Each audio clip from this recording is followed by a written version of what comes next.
That was good. I even got a Foreman grill, y'all. I think everybody got a Foreman grill. $1.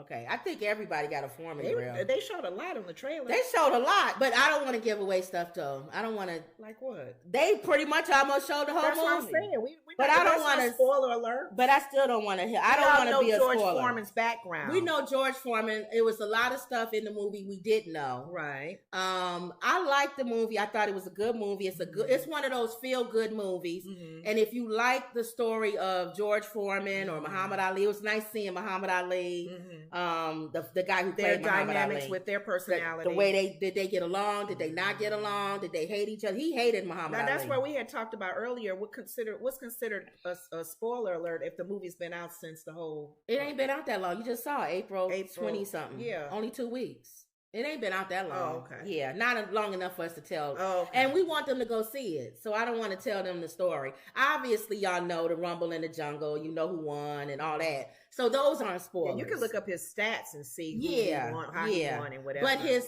childhood, I didn't know about. I didn't know about George Foreman. Yeah, I didn't know he had a problem with anger. Yeah, and he had to channel that in a way where, and anything with Forrest Whitaker, you guys, it's gonna be good because he's a good actor. And then I didn't know that he was angry with God. He didn't like God because he was angry that they was weak, they was poor. But the beautiful thing that I remember that came to my mind was his mom instilled the who God was, and they prayed. She made sure before they even eat the little bits that they had. And I love that scripture.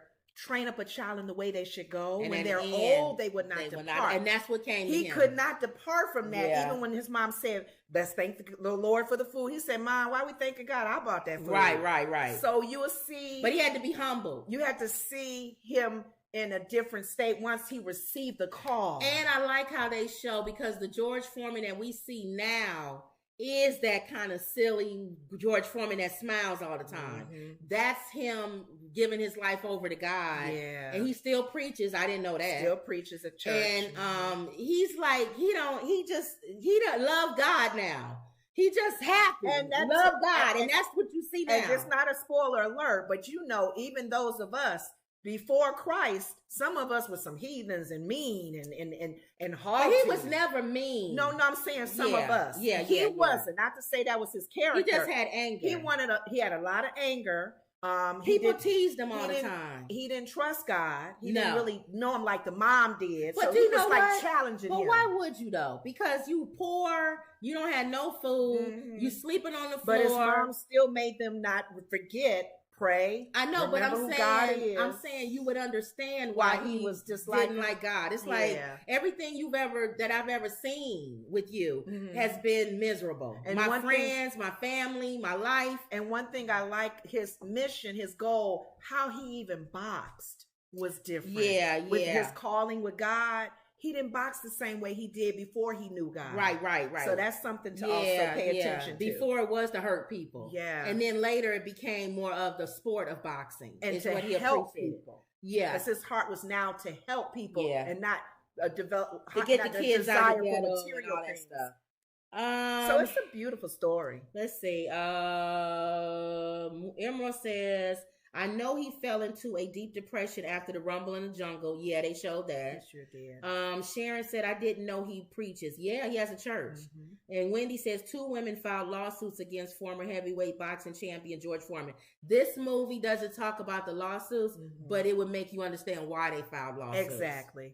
And to a point he don't hide nothing, Wendy. No. If you see this movie, you'll understand why they filed those lawsuits. And I'm sure he's at a place where they showed us in the movie. If these women came to him, he would say, I'm so sorry. I was different back then. I'm different now. I like these kind of stories. It's kind of like Mike Tyson. A redemption. It's like Mike Tyson. Yeah. Because whether you agree with Mike Tyson, I agree Mike Tyson was an a-hole. He was, especially with Robin. And to say that, he's still saying his innocence, maintaining his innocence, even though he went to prison. Yeah. I think that he's guilty. Mm-hmm. But you can see a different Mike Tyson now. Mm-hmm. Even when he was on the plane and the guy was messing with him, he's like, kumbaya, Mike Tyson. Mm-hmm. That's George Foreman. Yeah. Yeah. So it was a good, my mom loved it. But it's a feel good movie. Mm-hmm. Not getting enough play though. I don't know why. It was a good movie to It's me. not getting enough. And we didn't realize, look, if you Google him, when he came back, he won. When he came back, he got that belt back. He got that championship Well, we're back. not going to say why, because I don't want to do a spoiler alert. A lot of people said he went in that deep, deep depression. He did. And unfortunately, he didn't trust the right people with his finances, which always happens. And now you're telling the story. But I'm saying for him to come back. That was his reason for coming back, because they even showed it on the on the trailer. That trailer showed too much. So. My friends say he hate watching trailers because sometimes they show too much of the movie. Yeah. Why do I even need to go to the movie? And some of the things they show in the trailer, they don't even show in the movie. That's true. They do it just to get you there. You'll watch a trailer and you go, that wasn't in the movie. Okay, I understand. All right, whatever. But yes, and that woman that played his mom, don't she put you in the mindset of Angela Bassett? Yeah. Mm-hmm. That's an Angela Bassett role. You guys I feel sorry for her. No. She in the same lane. No. If you guys watch Will Trent, what is that? She's in Will Trent. She's a detective in Will Trent. I know who she is. She was in I'd never seen her before. Yeah, she's until I saw Will Dexter. Trent. Oh, she was in Dexter. That's what? She's the black the police officer. She was it's funny how she plays that police role. And she was in Wire. She was a police officer in The Wire. What is it about this police thing? Because she's a police officer. Y'all remember the black lady in The Wire who was the lesbian? She played in The Wire. She played in Dexter. Mm-hmm. And you said she's in Trent. She's in Will Trent. He's a detective. Okay, you watch that. Okay. You know your shows aren't going to be on, y'all. Now, we talked about yesterday about the movie. Yeah, it was a very good movie. Mm-hmm. And I don't think this takes away from the movie. Exactly. But Wendy, it gives you insight, right, about him. But Wendy had posted that there were two women who came forward and said that they were the M word violated by George Foreman. Okay. Now, when you typed it in yesterday, we were assuming you was talking about adult women. Recently. Like this is something someone violated somebody right. They were adult age. So then I said, let me get off air and let me look it up and let me they see. Were too young. So these they were underage. Two girls underage who said that this is allegedly that when they were like 9 or 7, different families, not the same family. Okay. Said that he groomed them. Boxing or as an athlete? He groomed them when his trainer was their father, one of the girls' father. Okay. And he groomed her, the one girl said, while she was 9.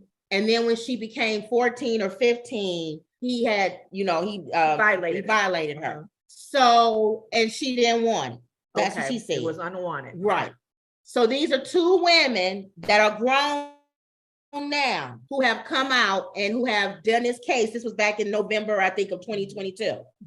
So then in January of this year, George Foreman sued them. Both of them? He sued one of them. Okay. Oh, that's not bad. I didn't know. Now go look that up. And I don't know if he's going to do each case separate. That's why he didn't do it together. But he sued one of them now and said that it was false, that it was a lie, and it was messing up his name. Okay. Well, recently, a new allegation has come out because it's like Bill Cosby. When one come out, then all of a sudden the floodgates open up. Because now they feel empowered because now you're not by yourself now. Now you got all other of ones. Us as a group, we can empower each other. So this third one came out, and she's actually a family member of his by marriage. By marriage. Well, still. And we don't know. Okay. And she said when she was a teenager, 13, 14, she was at the house or whatever. And he said he would give her some money to, violate her. And she said no, and he did it anyway. Now she's come out with the lawsuit. Well, you know what? I think what you said yesterday is probably what happened. He was in a different frame of mind then. And he probably, in my opinion, he probably did it, but he probably would never do it now. But he can't just say that. I mean, that's just my opinion. And for him to turn around and sue the first one. So this is what I told Lenore. Really trying to be real clear. Right. This is what I told Lenore. I'm going to be very clear on this because we don't know where this story is going to go. It's going to turn into this is allegedly information, but still. And we don't know if this is going to turn into a Harvey Weinstein and a thing, or is it going to go away, or we don't know. Okay. I'm very clear on like this. He was kind of a goofy guy. He wasn't really a cool guy that the women would go crazy over. I'm very clear on this. If you go see the movie, you will understand that if what these women are saying are true, you would understand why. Because he was a mean person. Probably with anger. He did not love God. He didn't want to have nothing to do with God. He didn't want to have anything to do with what? With God. Oh, yeah. I heard you say that. He said it told his mom he paid for the food. Instilled that in them. It was still his doubts on who God was. The Bible says, first wife, he didn't treat her right. The Bible says that once we become in Christ, we become a new creature. All things are passed away. But if you sow any seeds, those do not pass away. So people think if they get saved or sanctified, that somehow all those bad seeds that they sow are not going to come up. Or what they say, the chickens that come on the roost. People don't think they don't reap what you sow. And you thinking this is coming back to him. I love the fact that he's saying now he can do his ministry in prison. She said that. That's how I feel. She said that to me. I first of all, I thought about Paul. Paul saw his in the Bible. Think about Paul before he had that conversion on that Damascus road. All the disciples were horrible. All the disciples were horrible. But I'm talking about Paul specifically. I know they all had some issues, especially Peter. Peter thought he had it going on. But Paul was like putting them in prison and oh my God. And his ministry thing, he was reaping in prison. He spent most of the time in prison. But it kept him focused to write the word, and all the encouragement he did send to everybody. But I believe in prison reaping what he has sowed coming against God's people. Yeah. Jesus said, why persecutest thou me, Paul? Those my people. You're persecuting me. Yeah. So spend some time in jail, my brother. Write the books of Corinthians. I heard one minister say when he was running across with the other two thieves, he said he'll see them in paradise. He did not say get off the cross. Thank you. And the one thief realized it. He said, we up here for a reason, man. He's not supposed to be up here. So you need to shut up. Remember me in paradise. Exactly. Lord. Oh, please, I'm sorry. So if it's true, okay. I'm hoping it's not. But if it's true, sorry, George. Then George got to go. He got to do his prison ministry. I'm sorry. I don't even know. He can teach boxing in prison. You think it's a criminal? Can do all of that. But do you think this is a civil? No, this is like he has to pay money. No, this is criminal. Oh, because it's like it's like R. Kelly. This is criminal. When you mess with a minor, it's criminal. It don't matter how many years. They can come back, I don't care how many years later, and still do a criminal charge against you.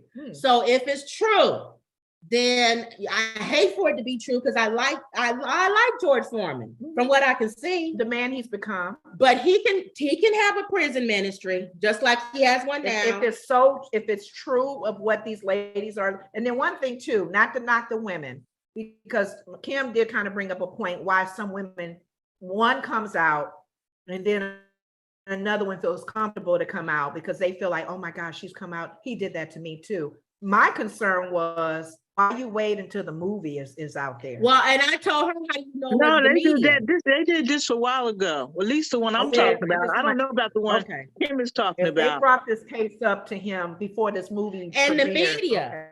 A lot of times people can say the movie could have been what the media don't jump on him. The movie could have been what inspired them to do it, not just for obvious reasons, but because you're like, oh, no, he's not. No, he's not. Oh my God. Yeah. You know what I'm saying? It could be both. Yeah, that's true.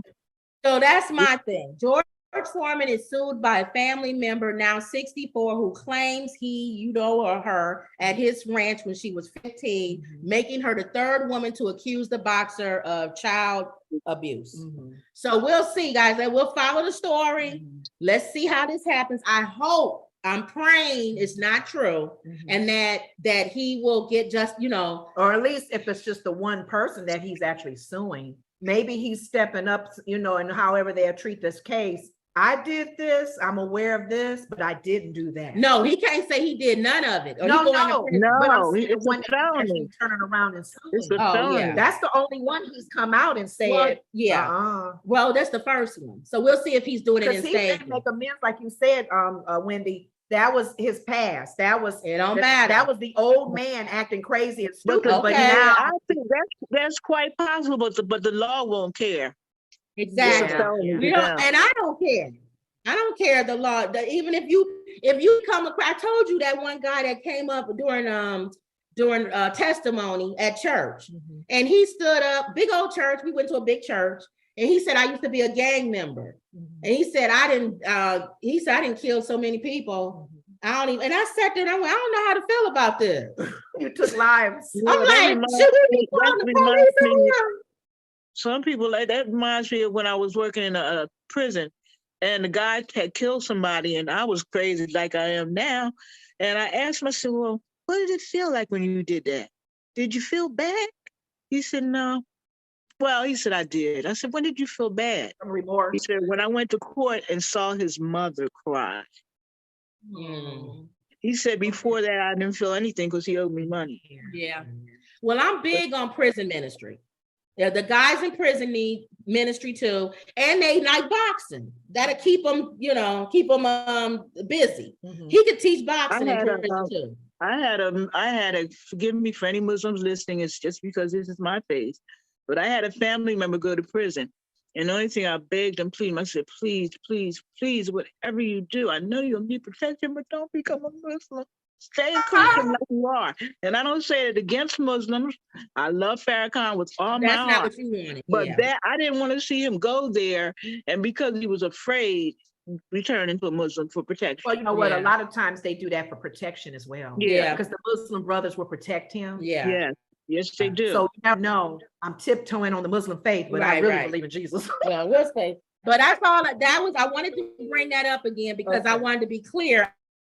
I don't want people back later on, look at our old videos saying they agree with his and be like, they love George Foreman and they don't care what happens. No, we care. Yeah. And any woman that's been violated, it needs to come out. Yes. So we'll see. I'm hoping it's not true. But if it is true, I don't care that he say he has to go to prison and he can do his prison. Like I said, another thing about George Foreman, he's a nerd.